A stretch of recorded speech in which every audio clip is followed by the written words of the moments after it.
Assalamualaikum warahmatullahi wabarakatuh. Hai para pencinta catur dan para catur mania, selamat datang kembali di Legenda Catur Dunia. Bagaimana kawan jagoan kalian di Piala Dunia Qatar kali ini? Apakah sudah pulang kampung terlebih dahulu? Atau bahkan jagoan kalian sudah menembus babak semifinal? Selamat buat Argentina, Kroasia, Prancis, dan Maroko yang menembus babak semifinal. Tapi kita tidak mengulas pertandingan bola kawan. Kalian bisa melihat mencari highlightnya, banyak sekali yang sudah menguploadnya. Tetap saja kita akan ulas game-game catur kawan. Sementara 2 hari ini pertandingan Chess Championship libur sementara menunggu jadwal tanggal 16 nanti. Oleh karena itu saya akan coba hadirkan satu partai di turnamen kandidat wanita di pool B kawan. Mungkin agak sedikit lambat karena sejak pool A kawan dan pool B ini kita tidak pernah mengulasnya sampai puncaknya di pool B ini kawan. Dan Tan Zhong Yi berhasil mengalahkan Goryakina. Goryakina ini merupakan penantang juara dunia Zhu Wenjun sebelumnya kawan. Akhirnya nanti kawan kita temui kandidat turnamen ini akan diisi oleh Li Tianji dan juga Tan Zhong Yi di partai final. Jadi kawan, kejuaraan dunia wanita nanti atau juaranya nanti tetap berada di tangan pemain Cina kawan. Karena di final kandidat ini kawan, 2 pecatur Cina sudah dipastikan dan jelas akan menantang juara bertahan dari Cina juga Zhu Wenjun. Dapat dipastikan gelar juara catur wanita kawan akan tetap dipegang oleh Cina. Dan untuk game yang akan kita ulas ini merupakan permainannya Tan Zhong Yi melawan Goryakina kawan pada game keempat pertarungan mereka kemarin kawan. Setelah sebelumnya 3 game berakhir match dan kesempatan Goryakina pegang hitam untuk memaksa remis lagi sehingga memaksa ke tie breaks, tapi hasilnya berkata lain kawan. Goryakina pegang hitam dan Zhong Yi pegang putih. Mengawali dengan pion menteri tadi, dibalas dengan pion D5, kita temui Queen's Gambit pion C4 dan permainan berubah ke bentuk Slav defense. Kuda F3, kuda F6, kuda C3 dan di sini pion E6. Berubah lagi ke bentuk permainan semi Slav sekarang. Seperti biasa, gajah G5 bisa akan lanjutkan atau pion E3 seperti biasa, atau juga beberapa game terdahulu langsung melakukan pertukaran pion C, pukul pion D5 atau bahkan berencana via Cento menteri keluar ke petak B3. Banyak sekali, masih dalam tahap pembukaan kawan, masih ke langkah kelima, jadi banyak pilihan. Memilih dengan langkah gajah G5. Dibalas oleh Goryakina pengembangan kuda B ke D7, pion E3 kawan, dan di sini ada beberapa pilihan yang bisa dipilih oleh hitam. Menteri keluar ke peta A5 ini kawan merupakan langkah aslinya dari Goryakina bermain dengan variasi Cambridge Spring. Ada juga yang memainkan langkah pertukaran langsung ini kawan dengan bot Phoenix System, tapi memilih langkah menteri atau variasi Cambridge Spring. Pion C pukul pion D4 didahului oleh Tan Zhong Yi dan diambil balik oleh kuda, melepaskan juga tekanan kawan dan menantang pertukaran kuda. Ditolak benteng C1 dan di sini pion H6. Langkah ini rekomendasi terkuat dari engine kawan, Stockfish 15. Adapun di game-game terdahulu ada yang menyukai langkah pertukaran langsung di sini kawan, dan bisa dilanjut dengan langkah pengembangan gajah A3 dan benteng ini ya jelas bergeser naik ke petak C2. Ataupun ada juga yang bermain dengan langkah gajah langsung bergerak ke petak B4, persiapan juga segera rokade. Pion A3 terjadi pertukaran gajah sikat kuda, diambil balik oleh pion B dan kalian bisa melanjutkan menteri ambil pion ini ataupun bergerak dengan pion H6, ancam gajah kawan. Tidak terburu-buru untuk melakukan rokade. Jangan sampai ambil pion ini kawan karena kuda kalian nanti dalam masalah. Tapi memilih dengan pion H6. Tapi nanti permainannya agak mirip dengan variasi yang saya tunjukkan tadi kawan. Kuda pukul kuda diambil balik oleh pion B, gajah A3. Ini sedikit mirip dengan variasi yang saya tunjukkan, cuma urut-urutannya agak berbeda tadi. Bermain dengan pion H6 terlebih dahulu. Benteng C2, sekarang pion B6. Idenya cukup simpel kawan. Goryakina pada game keempat sebagai pegang hitam berencana untuk simplifikasi atau penyederhanaan buah di atas papan. Gajah A6 siap dimainkan untuk pertukaran gajah terang dan berharap nanti bisa memaksa ke tie breaks dengan hasil remis pada game keempat ini. Kuda D2 Di sini cukup aneh langkah kuda ini. Beberapa komentator menyatakan langkah ini tidak pernah ada game yang memainkan secara resmi kawan. Tapi dalam permainan koresponden ataupun permainan seperti simultan ada pernah yang memainkannya kawan. Tapi langkah yang sering dimainkan pada posisi bagi putih gajah E2, gajah D3 kawan. Memilih kuda ke D2. Sedikit menunda langkah pengembangan gajah terangnya. Gajah A6 ditolak dengan langkah pion C4. Di sini hitam rokade dan Tan Zhongyi melanjutkan pengembangan gajah terangnya ke D3. Pion C5 tantang Koryagina dibalas dengan langkah mengamankan raja rokade. Dan didahului pion C pukul pion D4 diambil balik oleh pion E. Sekarang konstruksi pion putih mempunyai 3 kumpulan kawan. Sedangkan hitam masih cukup solid dengan 2 kumpulan saja. Seperti yang sering saya sebutkan, di sini memang terlihat putih mempunyai kontrol yang cukup kuat kawan di peta pusat ini dengan 2 pionnya. Tapi ya masih cukup seimbang lah pada posisi ini. Benteng F ke E8, Menteri Putih E2 berkoneksi dengan gajahnya. Persiapan mungkin untuk membuka diagonal ini menantang pertukaran gajah terang selanjutnya. Dan gajah bergerak ke petak B4 merupakan pilihan terbaik kawan. Mungkin di sini benteng D1 akan dimainkan oleh putih. Tapi di sini Koryagina berpikir kurang lebih 4 menit 5 menit kawan menggeser benteng A C8. Cukup natural langkah ini untuk pressure pion di lajur C ini kawan. Tapi langkah ini kurang kuat dan terbilang langkah kesalahan menurut engine. Dibalas dengan langkah terbaik oleh Tan Zhongyi dengan pion C5. Tantangan pertukaran pion kawan, membuka tantangan pertukaran gajah terang dan lebih pentingnya juga mengosongkan petak bagi manuver kuda kawan.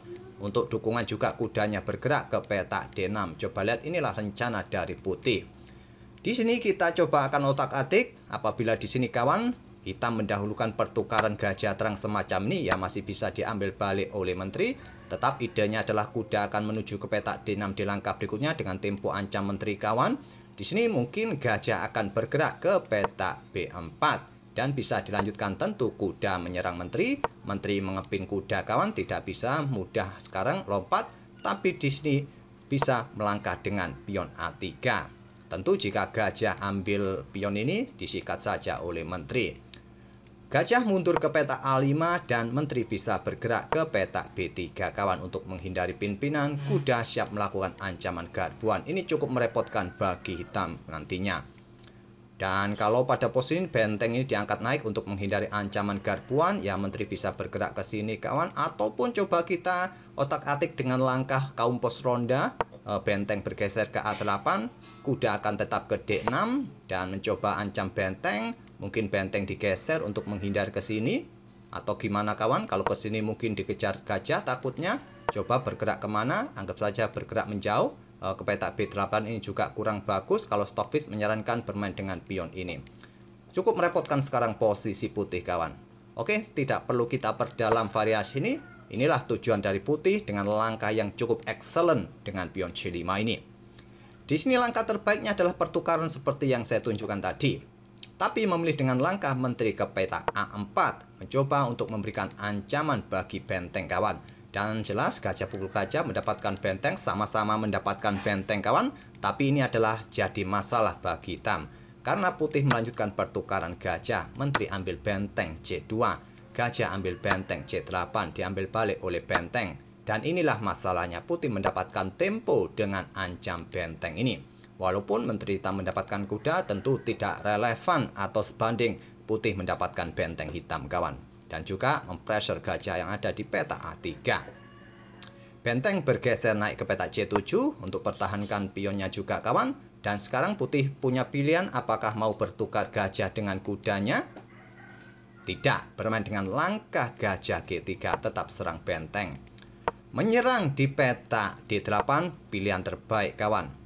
Kalau di sini kuda ke B8 untuk serang menteri terlebih dahulu dan mengosongkan petak bagi benteng kawan dengan tempo ancam menteri. Menteri ambil gajah A3. Di sini benteng ancam gajah terlebih dahulu untuk menghindari ancaman gajah juga kawan. Dan mungkin di sini bisa bermain dengan langkah menteri ambil pion A7.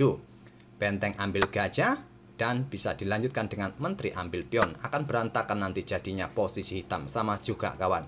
Kira-kira langkah terbaik apa yang akan diambil oleh hitam? Menggeser benteng, menghindari ancaman menteri. Di sini kuda bisa ke F3, ke petak B3 untuk menjaga pion ini kawan. Putih dapat dipastikan menang lebih mudah. Gajah G3, pilihan Tan Zhongyi. Di sini pion E5, blokade kawan, dan dilanjut dengan langkah kuda ke F3 untuk menghindari ancaman menteri. Juga ingin rebut pion E5 nanti, tetap gajah mendapatkan tekanan kawan. Gajah ambil pion C5, pilihan terbaik memang dipilih oleh Goryachkina. Kalau coba dipertahankan kawan, coba saja menghindar ke petak B2 untuk menekan pion yang di sini. Akan dibalas tetap kuda ambil pion E5, kuda pukul kuda diambil balik oleh gajah. Coba lihat pion ini akan cukup kuat posisinya dan posisi dalam tempo ancam benteng. Kira-kira benteng ini bagusnya di mana? Kalau naik pion ini juga jatuh. Kalau turun ya hancur oleh menteri kawan. Kalau digeser di sini akan dilanjutkan oleh putih bermain dengan langkah menteri keluar kawan untuk menyerang.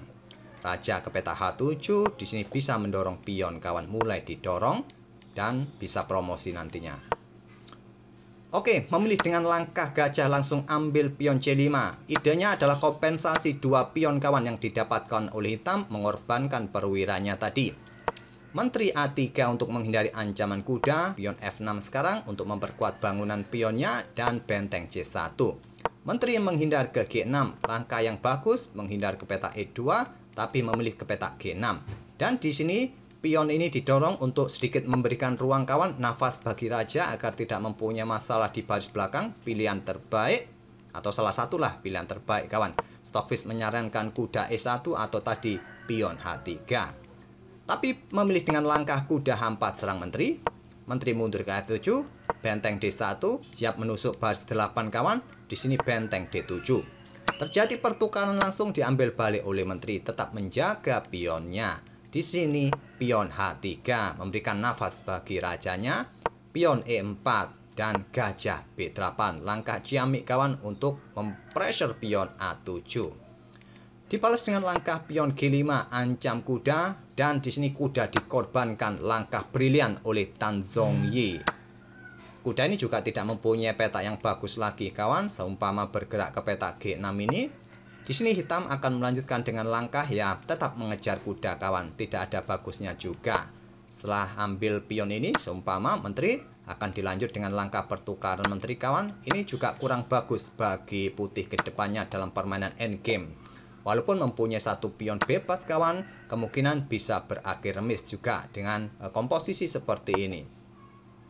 Langkah brilian membuat langkah pengorbanan kuda dan diterima. Langkah ini termasuk langkah blunder juga, menerima pengorbanan kuda ini kawan. Kalau Stockfish menyarankan menteri bergerak ke petak E6 untuk menjaga pionnya ini. Kuda diambil oleh pion G, menteri ambil pion B6. Tidak melanjutkan pertukaran langsung kawan, dengan tempo menghabiskan pion-pion, ancam pion F6 ini. Di sini kuda E6, blokade ancaman, dan sekarang pion mulai didorong, ditawarkan kawan, tapi kudanya juga bisa tewas. Raja backup kuda terlebih dahulu, pion A5 mulai didorong lagi, kuda D4 kawan, ingin melakukan ancaman di sini dan mungkin berharap melakukan skak-skak yang berulang. Menteri C7 menantang pertukaran yang sulit dihindari oleh hitam, tapi hitam tetap menolak kawan. Raja mundur ke petak E8. Harapannya didahului oleh putih, hitam mempunyai tempo untuk mendekati pion putih nanti kawan. Berharap bisa menahan remis nantinya atau bahkan bisa menang karena hitam juga mempunyai pion mayoritas, satu pion di sisi kanan papan. Tantangan pertukaran ditolak, menteri bergerak ke petak C4, pressure kuda, berharap melakukan ancaman di sini, juga kontrol petak E2 kawan, dan menteri B7. Mengancam gajah, juga mempersilahkan pertukaran. Ditolak kawan dengan langkah menteri G8 skak, raja ke D7. Kalau tadi bergerak ke sini bahaya, menterinya bisa jatuh kawan. Oleh karena itu bergerak ke petak D7, menteri F7 skak, bergerak mendekati menteri kawan, jelas kalau tidak ya menteri tewas. Kalaupun tadi bergerak ke sini, ancamannya malah skakmat satu langkah, menteri E8 skakmat. Raja bergerak ke petak C6 tetap mengawal menterinya, dan di sini menteri C4 kembali skak. Di posisi ini Goryachkina menyerah karena raja sudah tidak bisa lagi bergerak kemana-mana kawan, dan tentu saja kudanya di langkah berikutnya tewas dengan tempo skak. Raja harus bergerak ke peta ini, tidak bisa ke sini, tidak bisa ke sini. Jadi langkah paksaan ke D7, menteri ambil kuda skak, dan permainan akan dimenangkan oleh putih dengan keunggulan 1 perwira minor gajah kawan. Sampai di sini tak perlu kita lanjutkan lagi, sudah jelas putih tetap menang. Itulah kawan game keempat di babak semifinal Pool B antara Tan Zhongyi versus Goryeo Kina.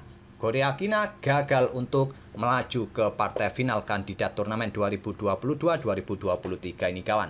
Dan sekali lagi dapat dipastikan nanti kejuaraan dunia wanita nanti juaranya akan tetap dipegang oleh pemain Cina kawan. Karena di kandidat turnamen ini di babak finalnya mempertemukan para pemain-pemain Cina. Dan juara dunia wanita saat ini pun juga dari Cina kawan. Masih akan tetap dipegang oleh Cina beberapa tahun mendatang. Semoga permainan dari kedua pemain ini bisa menghibur kalian dan kita akan bertemu di video-video berikutnya. Terima kasih. Wassalamualaikum warahmatullahi wabarakatuh.